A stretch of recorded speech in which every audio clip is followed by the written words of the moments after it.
Hi friends, welcome to Siri vlogs. ఒక తెలుగు అమ్మాయి channel. ఎలా ఉన్నారండి మీ అందరూ? మేమైతే చాలా బాగున్నాం. మీలో చాలామందికి తెలుసు నేను అనేమియాతో సఫర్ అవుతున్నాను అని. లాస్ట్ ఇయర్ జూలైలో యశోద హాస్పిటల్స్లో బ్లడ్ అండ్ ఐరన్ ఎక్కించుకోవడం ఇవన్నీ జరిగాయి. With in a span of 11 months, 10 to 11 months మళ్ళీ అదే సిచ్యువేషన్ రిపీట్ అయిందనమాట. సో మేమైతే మళ్ళీ డయాగ్నోస్ చేయించుకున్నాము. మా ఫ్రెండ్ గైనిక్ ఉండడంతో తన దగ్గర నా డౌట్స్ అన్నీ అడిగితే తను స్కాన్స్ అవి చెప్పిందనమాట. దాని ద్వారా మాకు అర్థమైంది ఏంటి అంటే గైనిక్ ఇష్యూ ఉంది అని. ఈ వీడియోలో నేను మోస్ట్లీ మాట్లాడేవి విమెన్ హెల్త్ గురించి అండి. సో మెన్ ఎవరైనా ఉంటే మీకు ఇబ్బంది అనిపిస్తే మాత్రం ఇగ్నోర్ చేసేయండి, స్కిప్ చేసేయండి, పర్వాలేదు. ఆర్ మీ ఇంట్లో ఎవరైనా లేడీస్కి యూజ్ అవుతుందంటే వాళ్ళకి షేర్ చేయండి. సో నాకు తెలిసి చిన్నప్పటి నుండి నా ఫస్ట్ పీరియడ్స్ వచ్చినప్పటి నుండి ఇప్పటి వరకు నాకు ఎలాంటి గైనిక్ ఇష్యూస్ లేవు. పీరియడ్స్ వస్తున్నప్పుడు ఎలాంటి పెయిన్ ఉండేది కాదు. చాలా స్మూత్గా జరిగిందనమాట ప్రతిదీ.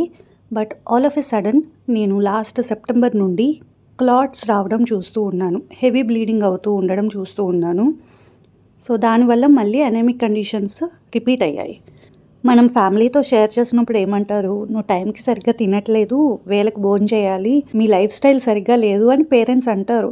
మేబీ అవి కూడా ఒక రీజన్ కావచ్చు. కానీ నాకేం జరుగుతుందో తెలియట్లేదు కదా. నాకు ఎలాంటి సిమ్టమ్స్ లేవు. ఒక నొప్పి లేదు, ఒక బాధ లేదు, ఏమీ లేదు.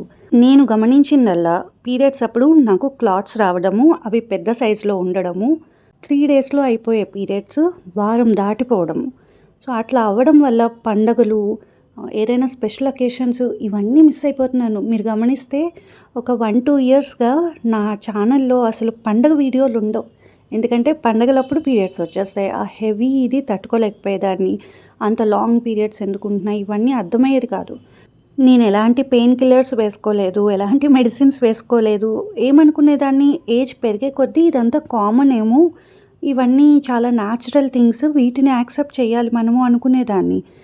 బట్ మా ఫ్రెండ్కి నేను ఆ ఫొటోస్ కూడా చూపించాను, ఇలా వస్తూ ఉన్నాయి అని చూపిస్తే తనంది ఇది నార్మల్ కాదు, నువ్వు స్కాన్ తీయించుకో అని చెప్పేసరికి అప్పుడు మేము అలర్ట్ అయ్యాము. సో సెప్టెంబర్ నుంచి నేను ఫేస్ చేస్తున్నది ఒక ప్రాబ్లం అని నాకు మొన్న ఏప్రిల్లో తెలిసిందనమాట. మాకు తెలిసాక ఇంకా మేము డిలే చేయొద్దు అనుకున్నాము. ఆ తర్వాత గైనిక్స్ అదంతా మీట్ అవ్వడం జరిగింది, డయాగ్నోసిస్ అదంతా అయింది. మోస్ట్ ఆఫ్ దమ్ చెప్పింది సర్జరీ. మేమైతే చాలా ఇన్ఫర్మేషన్ కలెక్ట్ చేసాం దీని గురించి. కానీ ఇప్పుడు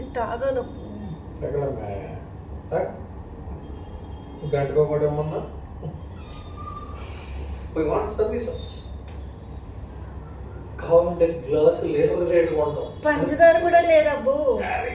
పంచదార కావాలబ్బు, కావాలి. ఇలా ఉత్తిది ఎలా తాగుతాం? నాకు పంచదార కావాలి. బూస్ట్ కూడా ఇందులో ఏం లేదు.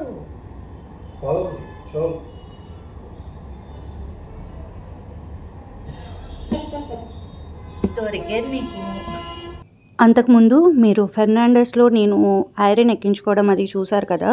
అప్పుడు అక్కడ జనరల్ ఫిజిషియన్ చెప్పింది ఏంటి, పీరియడ్స్ అయ్యాక బ్లడ్ ఎక్కించుకోమని. సో పీరియడ్స్ అన్నది నాకు ఒక 1 week అట్లా వచ్చింది. సో ఆ తర్వాత మేము మాకు దగ్గరలో ఉన్న అంకురాకి వెళ్ళాము. సో అది మాకు ఇంటికి చాలా దగ్గర అండ్ మాకు ఇన్సూరెన్స్ ఆ లిస్ట్ ఆఫ్ హాస్పిటల్స్లో ఇది కూడా ఉందన్నమాట. సో మేము ఇక్కడ ఇన్సూరెన్స్ని యూజ్ చేసుకోగలం. సో అందుకని ఇంక ఇక్కడ వచ్చామన్నమాట. మోస్ట్లీ ఇక్కడే నా ఫైనల్ ట్రీట్మెంట్ కూడా అయిపోయేది, కానీ లాస్ట్లో చాలా మారిపోయాయి. అప్పటికప్పుడు హాస్పిటల్ కూడా చేంజ్ చేయాల్సి వచ్చింది మాకు.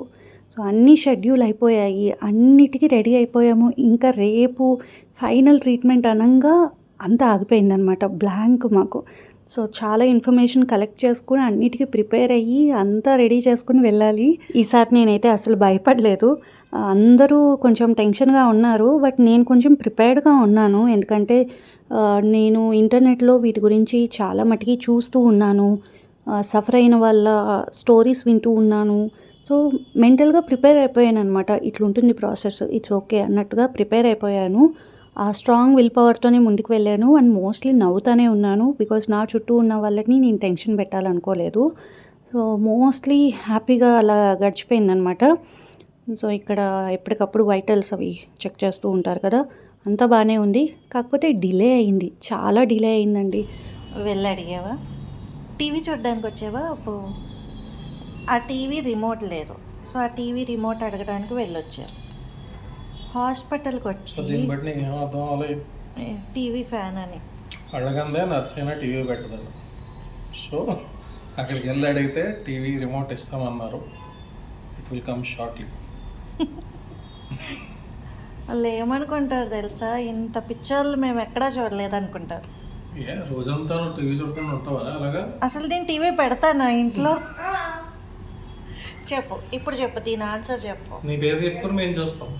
నేను టీవీ చూస్తే ఏం చూస్తాను చెప్పు.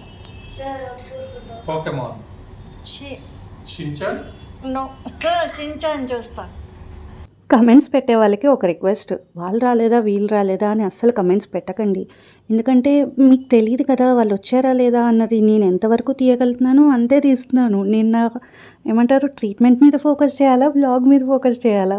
సో అన్నీ కుదరలేదు. అండ్ అందరూ స్క్రీన్ మీదకి రావడానికి ఇష్టపడరండి. ఫస్ట్ థింగ్, ఎవరి ప్రైవేట్ లైఫ్ వాళ్ళకు ఉంటుంది. సో అందరినీ తీసుకొచ్చి ఇక్కడ పెట్టేయడం నాకైతే ఇష్టం లేదు. ఇది నా ఛానల్, నా లైఫ్, నా ఫ్యామిలీ మట్టికి ఉంటుంది. కానీ ప్రతి ఒక్కరిని అక్కడ పెట్టాలని మేము అనుకోము.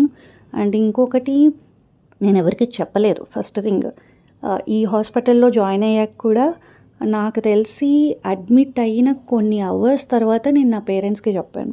ఎందుకంటే మళ్ళీ తర్వాత ఫోన్ చేసినప్పుడు నేను పడుకుని ఉన్నా వాళ్ళకి కంగారు పడతారు అన్నట్టుగా మేము వచ్చేసాము, అంతా బాగానే ఉంది అని చెప్పడానికి, ఇన్ఫామ్ చేయడానికి ఫోన్ చేశాను అంతే. సో అంత స్ట్రాంగ్గా ఉన్నాను నేను ఈసారి. అండ్ అక్షయ్ మాత్రం చాలా అల్లరి చేశాడు. ఫస్ట్ డే మాత్రం బుర్ర తినేశాడు. అంటే తను బోర్ కొట్టేస్తుంది. ఇంట్లో ఉంటే ఏమో గేమ్స్ ఆడుకుంటాను, టీవీ చూసుకుంటాను అట్లా ఉన్నాడు. కానీ ఇక్కడ ఎంత బోర్ కొట్టేసి ఆ రూమ్ అంతా ఆడేసుకున్నాడు అనమాట. సరే ట్రీట్మెంట్ స్టార్ట్ అయ్యే వరకు ఓకేలే అనుకున్నాము. అండ్ ఇక్కడైతే స్టార్ట్ అయింది ప్రాసెస్, బ్లడ్ ఎక్కించడం.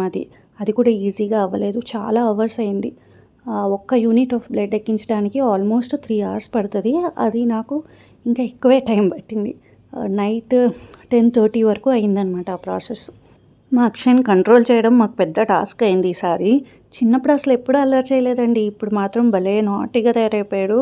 అక్కడ ఉన్నవన్నీ ఆడుతూనే ఉన్నాడు. అండ్ ఇక్కడైతే మా వారు ఇన్సూరెన్స్ గురించి వాళ్ళకి కాల్ చేసి అడగడము, ఇవన్నీ చాలా మాట్లాడాలి వాళ్ళతోటి, ఫాలో అప్ అవుతూ ఉండాలి. లేకపోతే వాళ్ళు చాలా టైం వేస్ట్ చేస్తారు. అండ్ ఒకవైపు ఆఫీస్ వర్క్, ఇవన్నీ మేనేజ్ చేసుకుంటూ ఉన్నాము. ఇది చిన్నదే కదా, బ్లడ్ ఎక్కించడం ఎంతసేపు అనుకున్నాం కానీ చాలా డిలే అయిపోయింది. నైట్ ఇంకా 10:30 అట్లా అయిపోయిందనమాట. అంకుర హాస్పిటల్కి వెళ్ళాలంటే నేనైతే చెప్పేది చిన్న వాటికైతే వెళ్ళండి. గైనిక్స్ బాగున్నారు, కానీ వాళ్ళు మిమ్మల్ని కంగారు పెడతారు. ఫస్ట్ అంతా బాగా చూసుకుంటారు. కానీ నాకు సర్జరీ ఎప్పుడైతే షెడ్యూల్ అయిపోయిందో ఆ తర్వాత మాకు హాస్పిటల్ నుంచి కాల్ వచ్చి వాళ్ళు మాట్లాడిన విధానంకి మేము అసలు కన్విన్స్ అవ్వలేకపోయామన్నమాట. ఎందుకంటే వాళ్ళు సర్జరీ నేమ్ కూడా డిఫరెంట్గా రాశారు. అది రాయడంతో అది ఎట్లా సెన్స్ వచ్చిందంటే యూటరస్ రిమూవల్కి మేము ఒప్పుకున్నట్టు. సో అది మా మైండ్లోనే లేదు అప్పటికి. సో చాలా రకాలు మారిపోయాయి అన్నమాట. ఇంకా షెడ్యూల్ అయ్యింది ఎల్లుండి సర్జరీ అన్నప్పుడు వీళ్ళు మొత్తం మార్చేశారండి. సో నేనైతే చిన్న వాటికైతే ఓకే కావచ్చు, కానీ సర్జరీ లెవెల్స్కి అయితే ఇక్కడ వద్దనే చెప్తాను. ఎందుకంటే వీళ్ళకి ఎక్విప్మెంట్ కూడా సరిగ్గా లేదు. వాళ్ళు మాకు రిపీటెడ్గా కాల్ చేస్తూ ఉన్నారు, మేము ఎక్విప్మెంట్ వేరే బ్రాంచ్ నుంచి వేరే దగ్గర నుంచి తెప్పిస్తూ ఉన్నాము, మీరు వస్తున్నారా ఇట్లా అడుగుతున్నారనమాట. ఒక ప్రాపర్ ఎక్విప్మెంట్ లేకుండా ఏంటి అనిపించింది మాకు. సో చాలా పాయింట్స్లో కన్విన్స్ అవ్వలేకపోయాము. ఎందుకంటే ఇన్సూరెన్స్ హ్యూజ్ అమౌంట్ది ఉంది మాకు. 7 lakhs ఇన్సూరెన్స్ది కవరేజ్ ఉన్నాక వీళ్ళు ప్రతిదానికి హ్యాండ్ క్యాష్ అడుగుతూ ఉన్నారు. సో ఇట్లా చాలా ఉన్నాయన్నమాట. ఇంకొకటి బ్లడ్ ట్రాన్స్ఫ్యూషన్స్ అవి అంటే మనము బ్లడ్ బ్యాంక్స్కి కనెక్ట్ అవ్వాలి, వాళ్ళ దగ్గర నుంచి తెప్పించుకోవాలి. డోనర్స్ కోసం నేను మీలో ఎవరినైనా హెల్ప్ అడుగుదాం అనుకున్నాను, బట్ లక్కీలీ మాకు టైంకి బ్లడ్ బ్యాంక్స్ హెల్ప్ చేశాయి. సో అవసరం పడలేదన్నమాట మీ వరకు రావడానికి. కానీ ఫ్యూచర్లో ఎప్పుడైనా ఎవరికైనా అవసరం అవుతే మాత్రం మన స్టోరీస్ ద్వారా వాళ్ళకి హెల్ప్ చేద్దాము, because I have gone through. ఇంతే అండి ఈరోజు వ్లాగ్. మీకు ఎక్కడో చోట యూస్ అయ్యింది అనుకుంటున్నాను, ఏదో ఒక ఇన్ఫర్మేషన్ హెల్ప్ అయింది అనుకుంటున్నాను. సో ఈరోజుకైతే ఇంతే. Thank you so much for watching. Bye.